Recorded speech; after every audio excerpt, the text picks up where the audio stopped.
What is happening, everybody, man? Thank you guys tuning in to another episode of Expert Mentors Live, episode 317. Got Mr. Jahbari Maclennan in the house. Jahbari, what's happening, brother?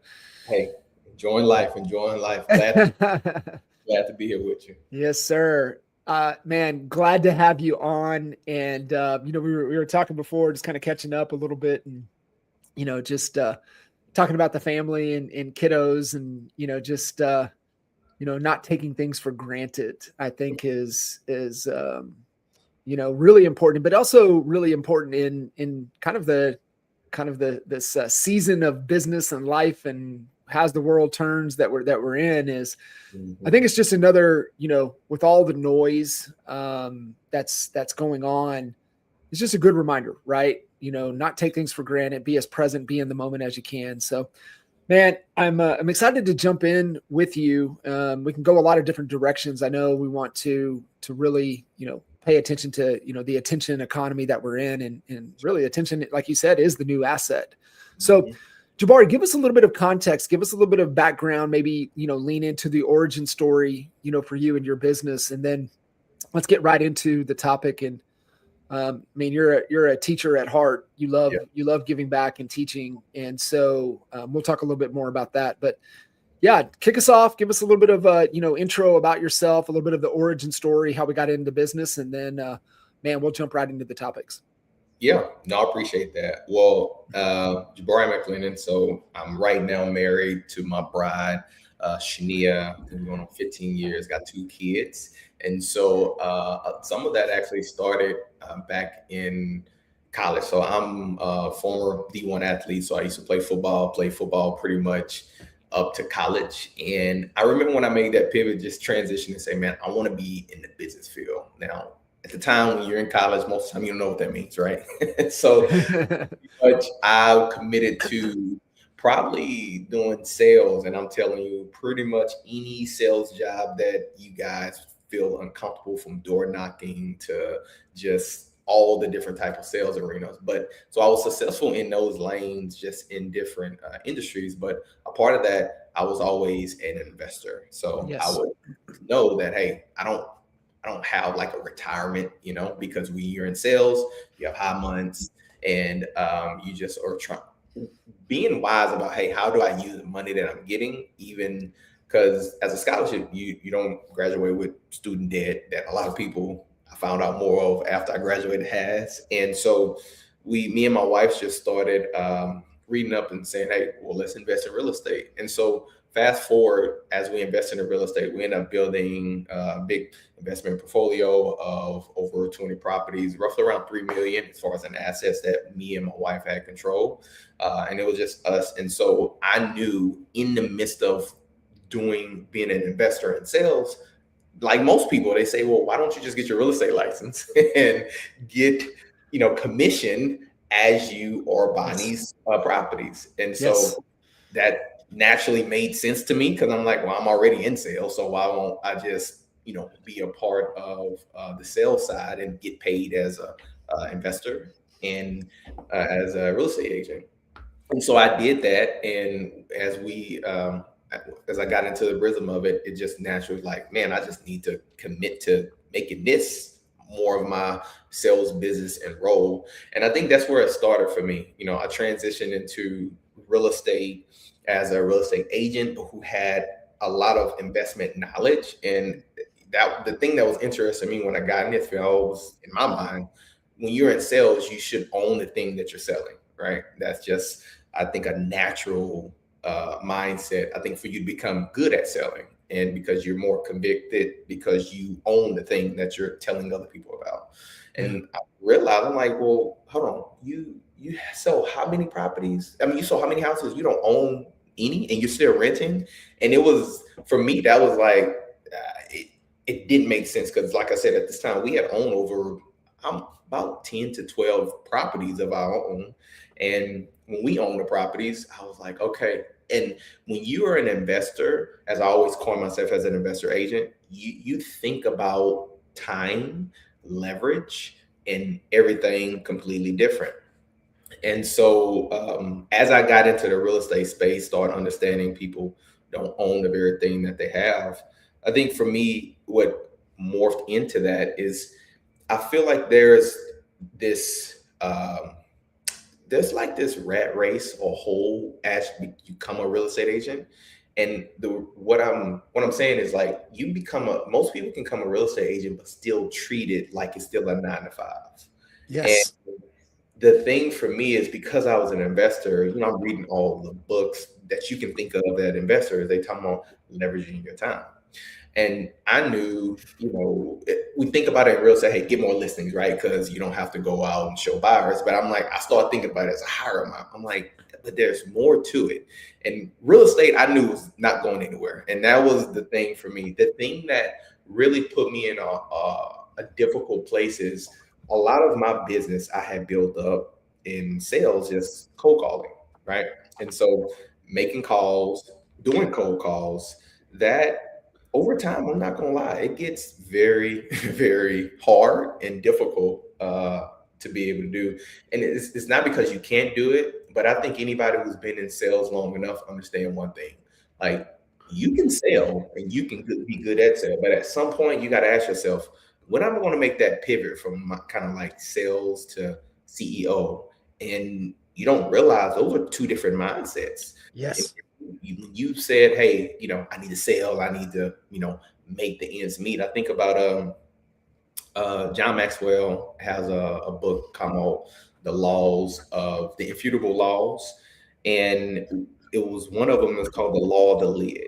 And it really blew my mind when I just put this in perspective. He was just like, if you as a leader only continue to focus on your success, your lid, he said it this way. So if this is what your lid is on being successful, as a leader, excuse me, he said your success is going to always hit that lid, right? So, and one emphasis he made is like, so when you're only focused on your success, your lid is always going to be capped at, because you're not worried about pointing to nobody else. You're not growing as a leader. You're just growing your success. But he said, when you learn to grow more as a leader, then your success is going to go up with it. And the point that he was making with that really just hit me hard was, as you grow as a leader, that means you have to be able to not only grow yourself, but grow the success of others just as much as yours. And that mindset is like, oh, okay, well, that's kind of why I've been hitting part of a wall, because when you're focusing on sales and you just got to make your sales hit your quota, it's just like, it's a vicious cycle, right? That you can get into. Yes. And we all have. And I think that's where I was at, where I think I just started thinking about, how do I do something more than just hit a quota, at every month? Or how do I just do more? Because it's frustrating when you have to bang out 200, 300, 400 calls, and hey, I may make it somewhere, but that was sitting with comfort. And I got to a point where I honestly was like, I don't know if I even want to do this no more. Right? Because do it for 10 years and you're like, is this the only way like that I can actually make a difference? And I think that's where it kind of shifted a little bit for me, and kind of in that pain point. We had relocated from one state to another, kind of working to grow up my real estate business, because I tell anybody, when you grow in a business as an entrepreneur, don't move. So hard. Do not move. And if you do, I'm like, hey, we're not moving again, because it's thankful enough we have properties that was paying us. And that's like the part of the investor agent that I'm grateful for, because things were paying us while I was building up a business, which is sometimes hard for people. When you have to focus on a family that's growing, but you're also growing your business, you need a source of income. And thankful enough we had that. So I think for me, that's where that transition was. You seeing things online, you seeing people growing. And I think anybody who scrolled any platform, whether it was YouTube, Facebook, Instagram, TikTok, you like, how much did they make? Or what are they doing? That's, this is, content creators or just people who's on YouTube. And the natural thing for me was like, man, this is growing where people are making, a living off of. And it just kind of it's that aha moment. I'm like, well, I'm not afraid to be on camera, and it's easy for me because in my past I was always in front of I did speaking, I did a lot of the things of just getting in front of camera, so it was not hard for me to do that. But how do you build a business off of that, and do it in a way where I can still maintain kind of my real estate sales presence?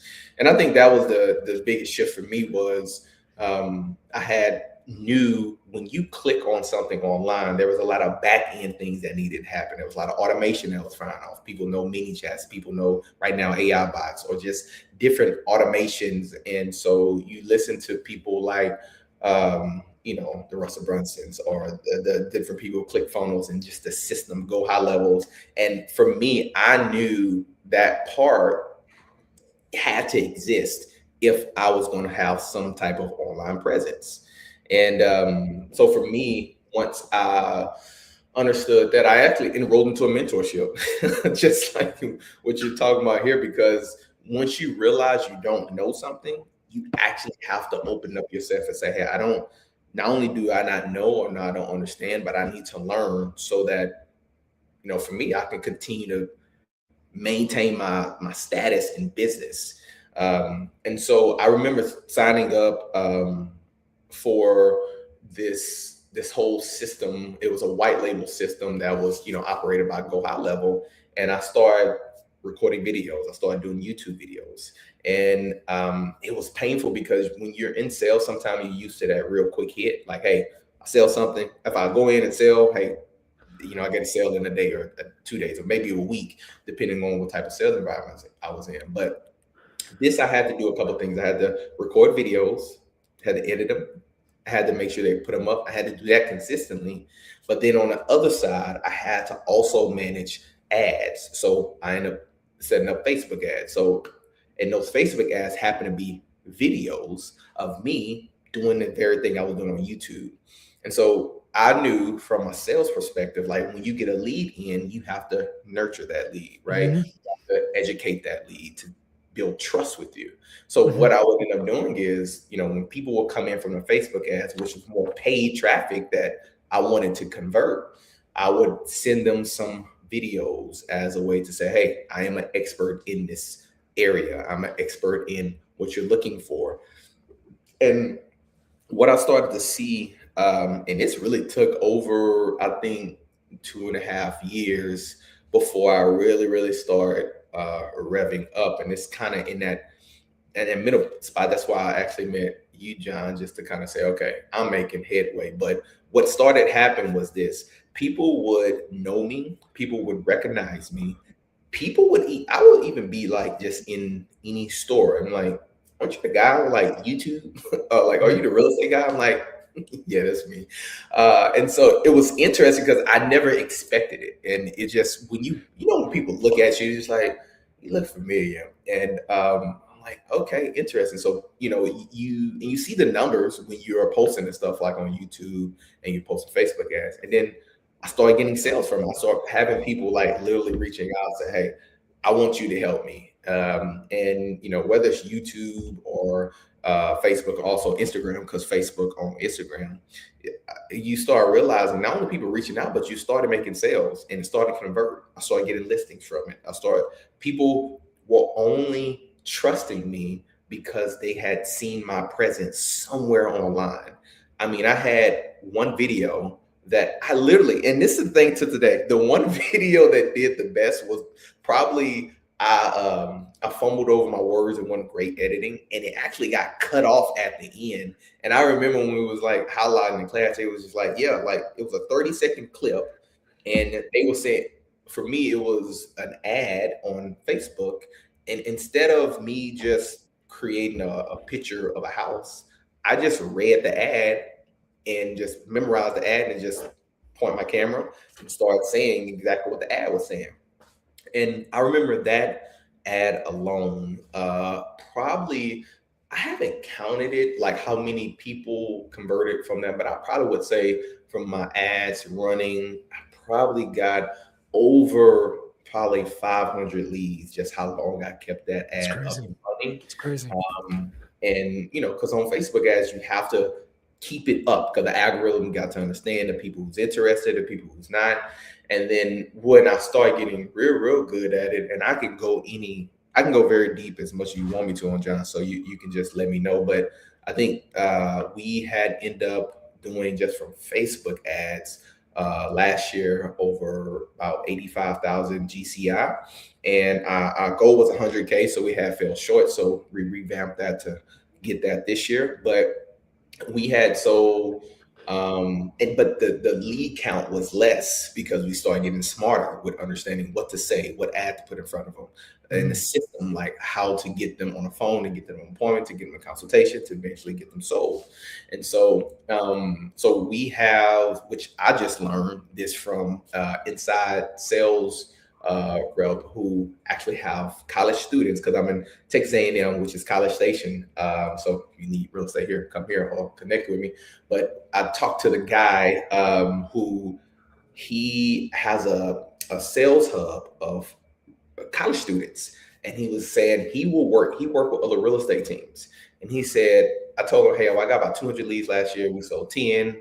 And he said, man, Jahbari, it's like a 5% conversion rate. I said, oh, okay. And me, I'm like, oh, okay, man, I need to get that up. He like, man, I run a company like for 13 years. Like, we average like 1 or 2. He's like, that's pretty good. He's like, what are you doing? I'm like, oh. And so that's the other part for me. I think sometimes you get so entrenched in the process, you don't realize, like, hey, that's like, you can have some good conversions, just double down on it. And John, you told me that several times. You're like, hey, man, just focus on this one thing and keep going.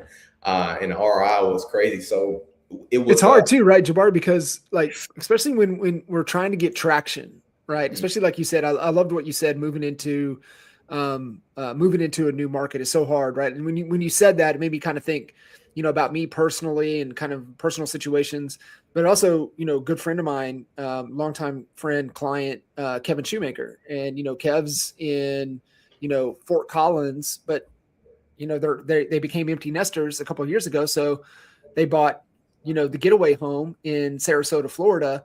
And the intent was, man, I'm gonna go to Sarasota. I'm gonna sell there. We're gonna be snowbirds and do both. And I remember Kev's getting traction in that market, but I remember there was a period of time he's like, this is really hard, and I don't know if I want to do that here, in the beautiful sunshine of Sarasota, Florida, when I can still run and operate my business back in Colorado. And so it was just interesting, kind of to your point. We think, we have traction in a market, and we think we're going to still have that same traction in a new market. And it's just like, especially if you have a strong brand, a strong presence, and a lot of key relationships that your business is kind of gravitated and built on, and you're not used to generating and converting cold traffic. That's the kick in the teeth that most people don't think about, right? You know exactly what I'm talking about. Yes, but the beautiful thing of what you did, and this is where I want you to go deep. So let's go deep on this. This, Expert Mentors is more, value add training, give you some key takeaways, key points, things that you can implement. But what you've done really well, and I know it gets going, and we want to get more going and stuff, but one thing that you knew you could always go back to the well on and grab a deal or two when things were slow that you needed to get going is Facebook ads, right? Yep. And I had a client last week I was talking to, and we know the real estate tax out there, right? That's the high end referral fee paid on the back end that agents pay because they don't know how to run ads and generate traffic. And that's the beautiful thing that you had to figure out going into a new market. And so that's where I want to go, but I want to just kind of emphasize this point.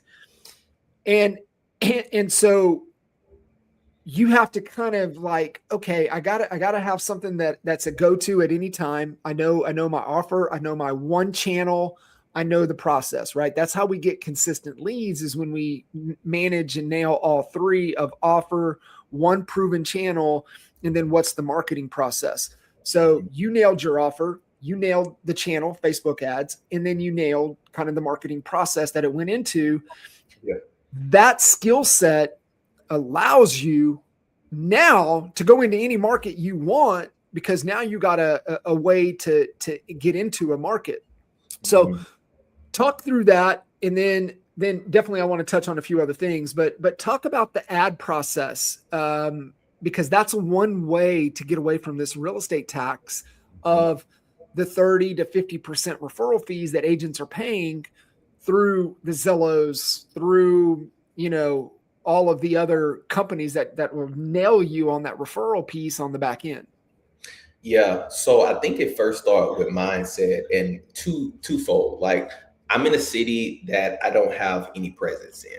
And I work the old school way for enough where I'm like, I'm done doing that. And I am this city is like, it's very, Texas A&M is the home of Aggie land. So it's like, I'm not an Aggie, and they have a great relationship. And I'm like, okay, that's great. Like, I can't play victim, because if I do that, then it doesn't allow me to actually get into solution mode. And so I'm like, okay, that's first step. Second thing, if I'm good at sales is only as good as your marketing message. Because as a marketer, you have to show up in places where people are already looking. And in old school way, that was billboards, right? That was newspapers. That was commercials, like TVs. How many people of your mentors, late night ads, they seen a ad, like, man, that changed my life, right? And so I started thinking along the lines of, like, what does that look like today? And we heard the Gary V's and all the people, but you have to create that to make your own story. And so the mindset was like, I'm very good at sales, I suck at marketing. Right? I don't understand marketing enough. So I started going deep down that rabbit hole to understand marketing. I started to understand, how do you position yourself as marketing? What are the things you need to do? Like, it takes 14 to 17 times for somebody to see you, like on a marketing message, oftentimes before they even reach out. You got to ask yourself, well, how many times am I showing up in front of people?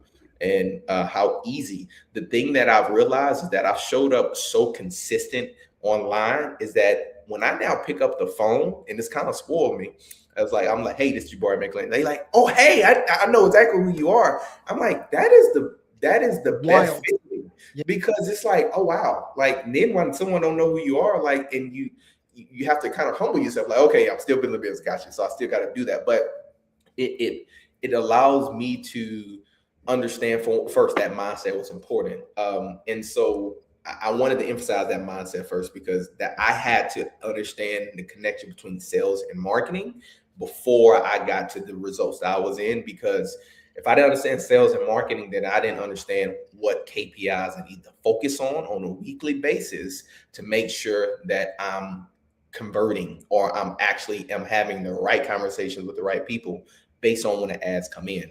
And so, one aspect of marketing that I learned is you need to control the list.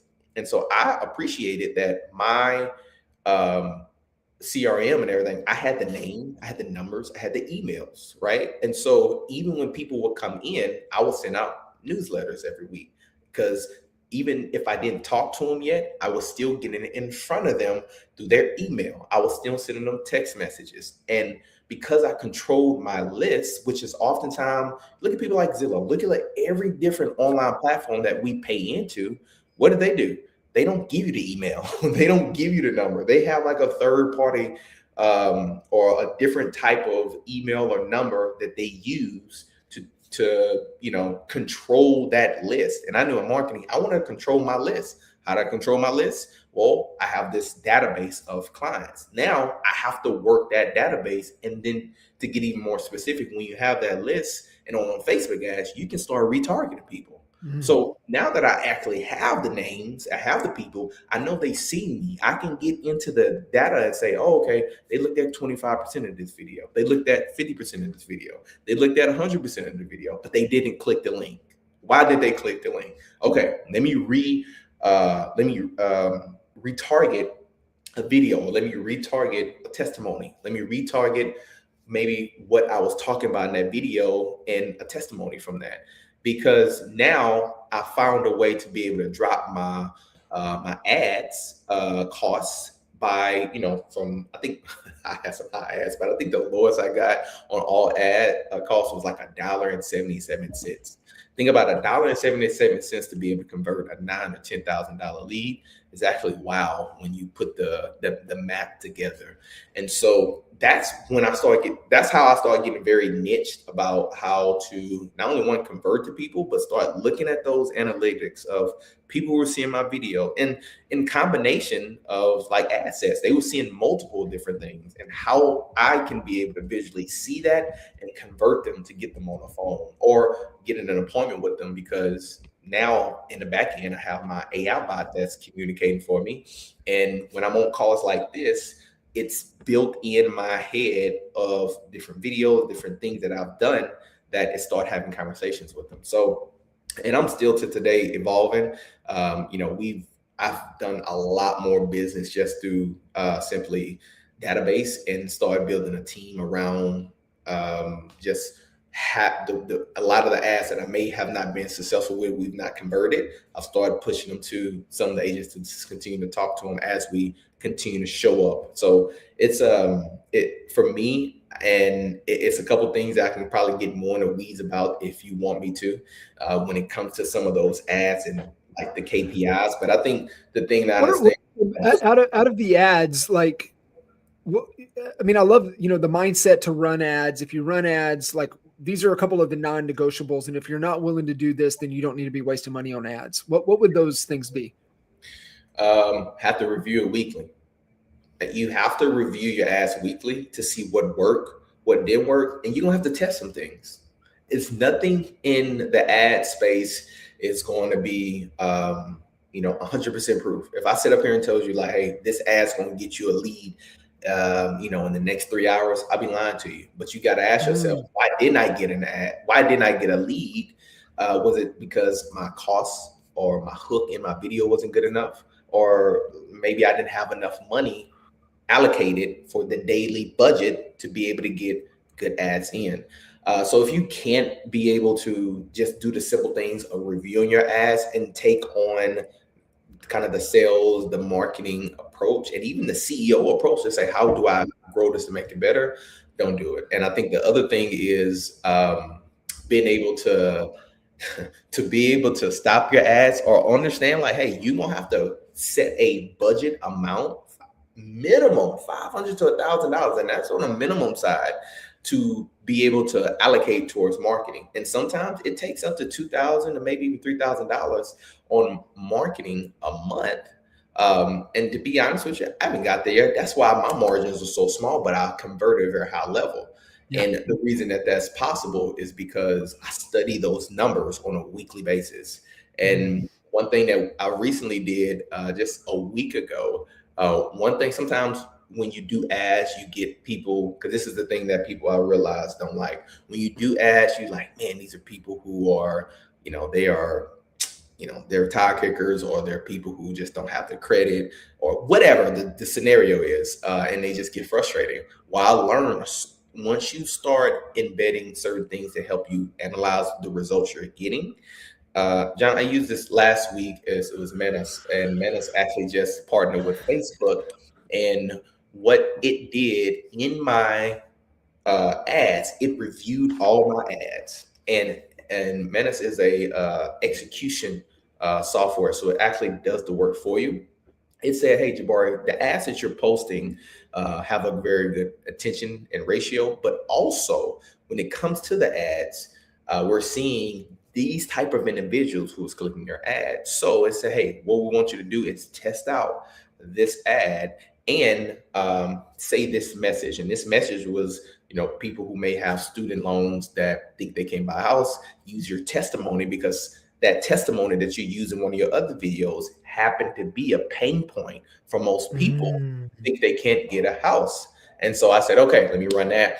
And just yesterday, we talked to my loan officer. I had converted a lady. She's been like on her job for 32 years, worked for the government, and have great score. And my lender's like, man, this is probably one of the best ones that you actually got into your database. He's like, what you do different? I'm like, man, I just started building in certain things to help me read what works and what works. In this case, it was Manus, and so we're looking to get that converted. But I realized, I am intrigued because the first time I heard about Mantis was Martell just a couple of weeks talking about Mantis and how he's utilizing it, and he ranks it like right up there as one of the best tools to be utilizing right now.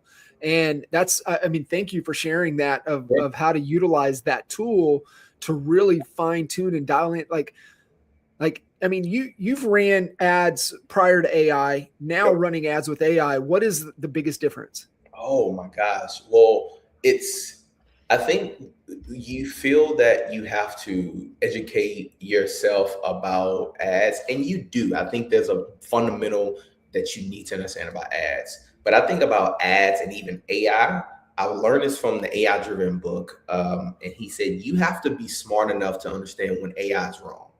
And I think the difference between knowing when something is right and something is wrong is your personal either education to be able to say, okay, that is correct. Because so going back to the example that we currently just used when we use Madness, it said, hey, well, you need to target women in this age group. Well, I know in Facebook, I can't target a specific range, but Madness don't know that. But I know that because you can't discriminate on Facebook ads. So you just have to keep it the normal range. But what ended up still happening was the same thing. The same people were still clicking that ad. So I go to that small example because there are things about, I think this is any AI too, like you still need to understand how it works, but you also need to understand the default of when it does not work. How do you ask the right question or put yourself in a better position that it can keep working to your desired goal, and also when you need to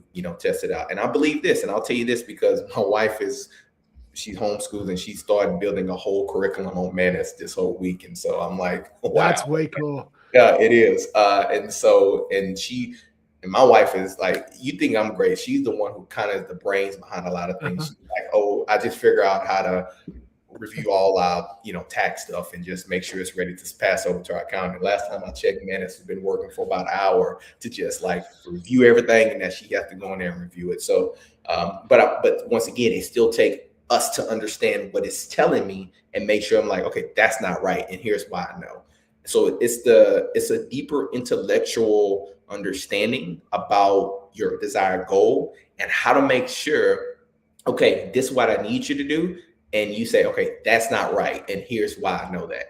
And people who don't understand how to say no, that's not what I wanted, and throw it back to especially some type of AI tool, you can go down the wrong road, and you got to work yourself out that rabbit hole. So I think that's the biggest thing.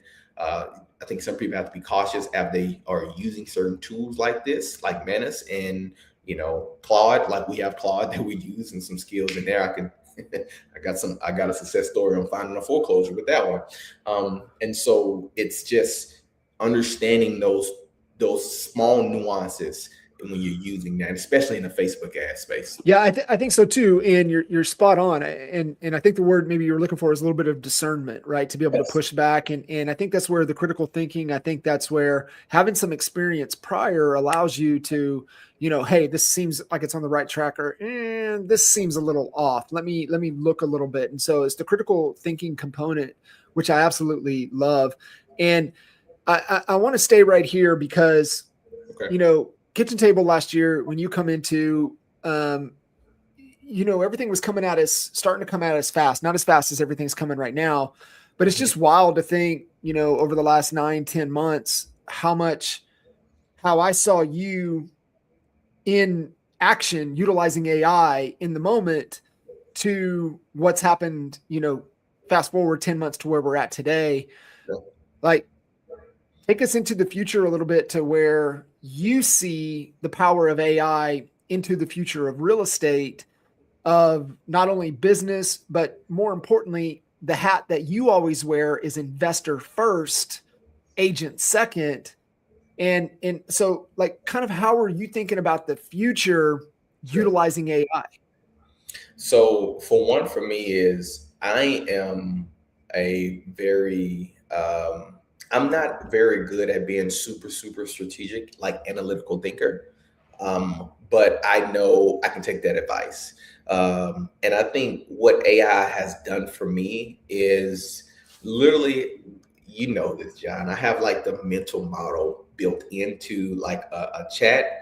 And, for the mental model, what that simply is, if I have a goal, if I reach my goal, then how do I increase it? But if I don't reach my goal, what are the hypotheses and what are the solutions that I need to test out? The thing that makes it, when I think about AI, I'm like, when I think about those hypotheses, it's like, well, it has already collected data from the things I've tried that worked and did not work. And Yes. so if it's done that, then it's going to say, hey, you already did this, so let's try this. So it's going to give me some hypothesis that not only that, so it stops me from repeating the same mistake because it has read the information, but then two, it allows me to test something out differently that allows me to get it ultimately to my goal. So where I see AI in the future is it's a quote I learned months ago, and it really have led me. He said, AI won't replace jobs, but AI will replace the person who have not learned to use AI in their business.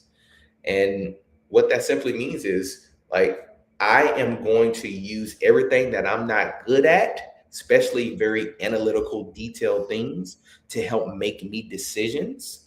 And it's also going to be it's only going to be a running memory of me of everything that I've put in there. So what AI is going to allow me to do is get to decisions quicker, which will allow me to in real estate, like you have to have something on the front end. And so we use appointment setting in our AIs right now to get people on the phone. And when I get people on the phone, I didn't even talk to them beforehand. All what was happening at the front end was my bot communicating with them. And so this allows me from, hey, if I say from 8 to 12 is when I'm making my calls or I'm following up with people, that 8 to 12 time slot, I have my appointment stack of people that I need to call back. And they are expecting it because I've already have allowed my bot to tell them these are the times I'm going to be most available. So in the future, I believe that most people will be okay with actually talking to AI bots as long as they know on real estate on the other end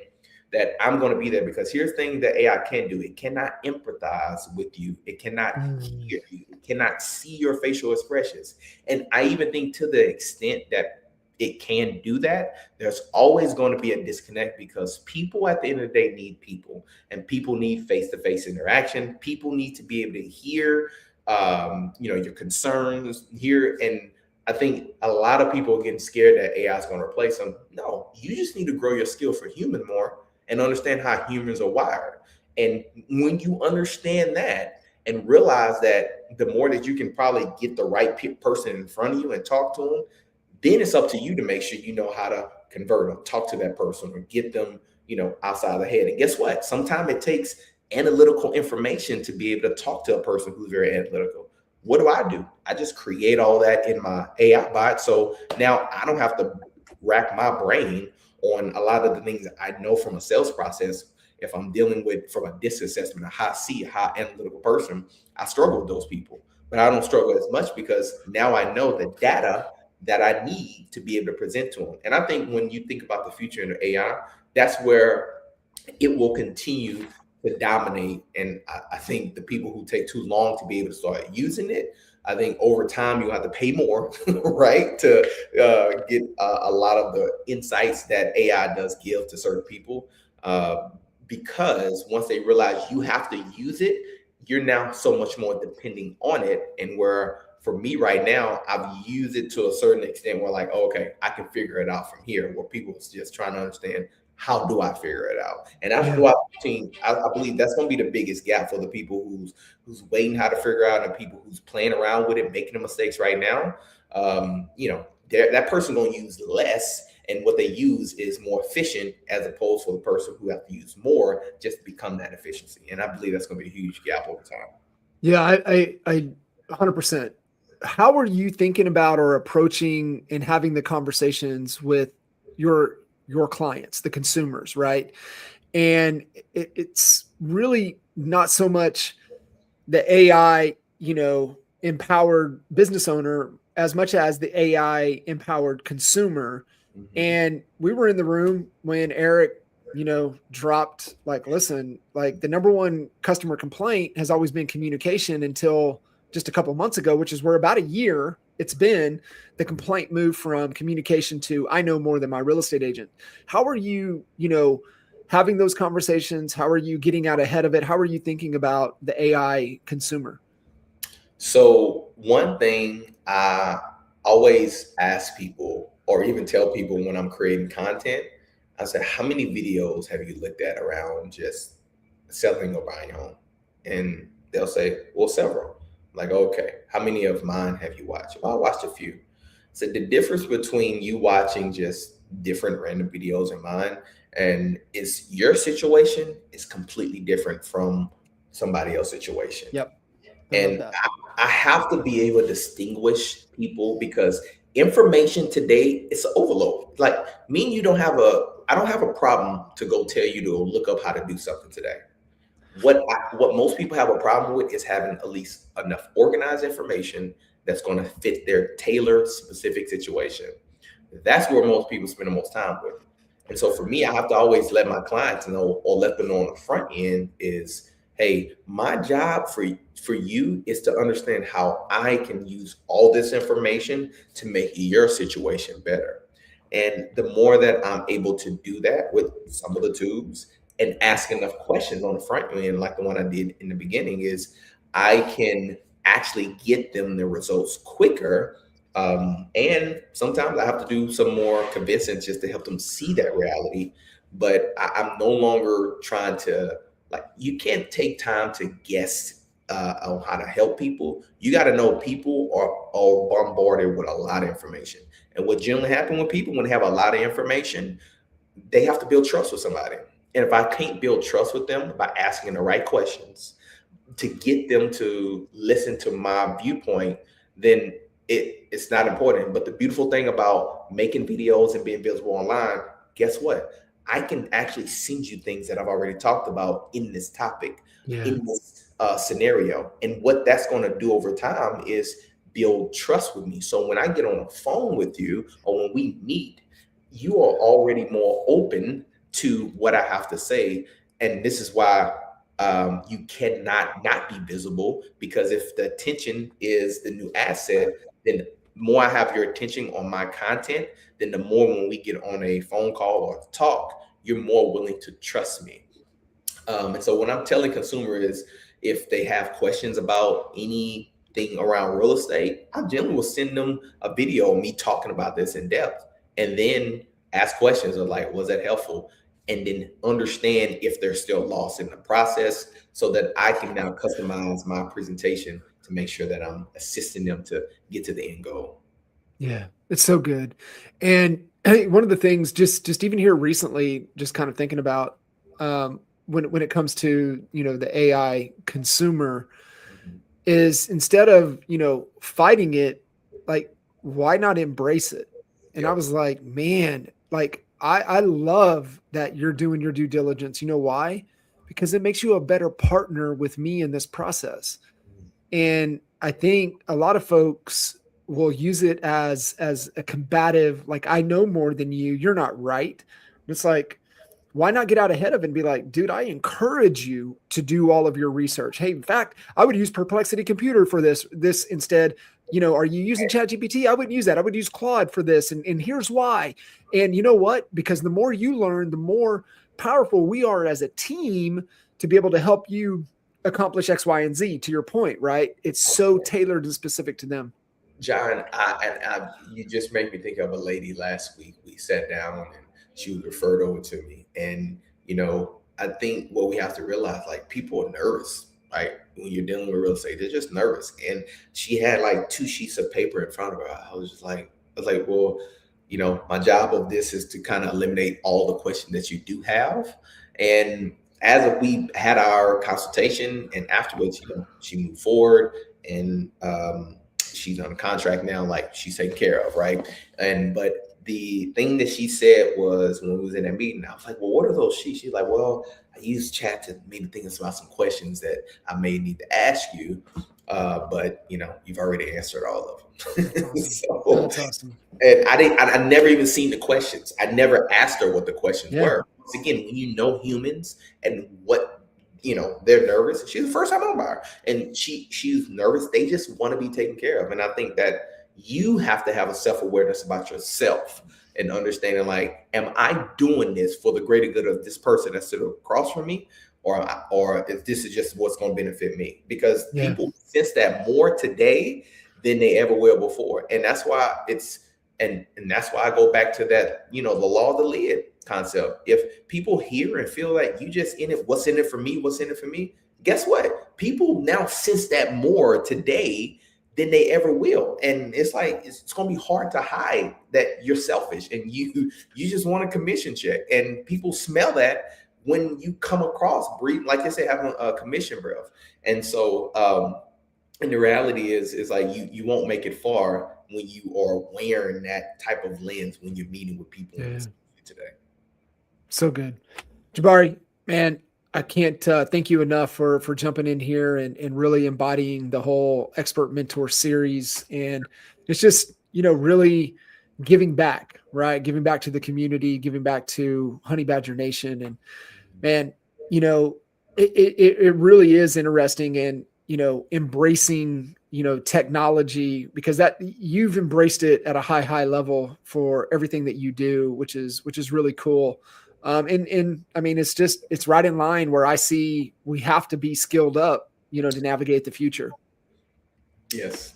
Well, I think I heard someone say that over time, those people who don't adapt, they're going to die. I mean, and you have to realize, if you're passionate about taking care of your family, if you're passionate about, making a difference in your community and your, just even your city, if it's not national, you have to adapt. And so, and I'm just grateful that I've had the success I've had to get to where I'm at and continue to press forward. And so, and I appreciate you for allowing me the opportunity to share my insights on what has been helpful for me. Absolutely. And I know as we continue to progress, we'll definitely do it again. So Jahbari, thank you again for jumping in here. And for all of you guys listening in, make sure you give Jahbari some love, give some love to the episode, and get connected. Jahbari, thanks, brother. We'll see you guys. Absolutely. See ya.